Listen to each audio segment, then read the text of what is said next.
জামালপুরের মেলান্দহ উপজেলায় এতিম ও মাদ্রাসা শিক্ষার্থীদের নিয়ে ইফতার মাহফিলের আয়োজন করেছে সামাজিক সংগঠন ভালো কাজের হোটেল। পবিত্র রমজান মাসে সুবিধাবঞ্চিত শিশুদের সঙ্গে ইফতার ভাগাভাগি করতে এমন উদ্যোগকে মানবিকতার উজ্জ্বল দৃষ্টান্ত হিসেবে দেখছেন স্থানীয়রা।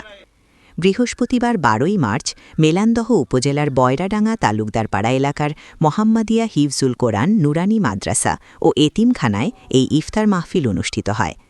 এতে প্রায় ২ শতাধিক মাদ্রাসা শিক্ষার্থী, শিক্ষক এবং এলাকার প্রবীণ ও গণ্যমান্য ব্যক্তিরা অংশ নেন।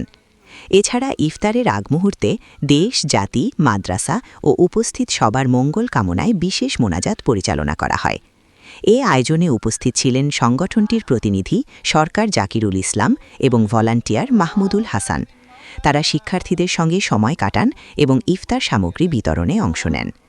সংগঠনটির পক্ষ থেকে জানানো হয়, রমজান মাসের শুরু থেকেই ভালো কাজের হোটেলের উদ্যোগে দেশের বিভিন্ন এলাকায় এতিম ও অসহায় মানুষের জন্য ইফতার আয়োজন সহ নানা সামাজিক উন্নয়নমূলক কার্যক্রম পরিচালনা করা হচ্ছে।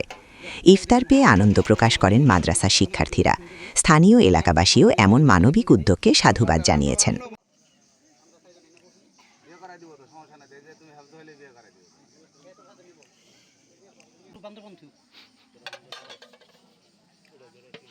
সকলের দানগুলোকে কবুল মঞ্জুর করিয়া নেন। তারা এই ভালো কাজের মধ্যে যারা জড়িত আছে মাওলা তাদের সকলকে নেক হায়াত দান করিয়া দেন। রব্বুল আলামিন মাওলা তাদের পরিবার পরিজন সকলকে আপনি মাফ করিয়া দেন। আয়োজন করিয়াছে রব্বুল আলামিন তাদের এই আজকের আয়োজনকে আপনি কবুল মঞ্জুর করিয়া নেন। আলামিন বিশেষ করে তাদের সংগঠন এই সময় আবার 3 মিনিট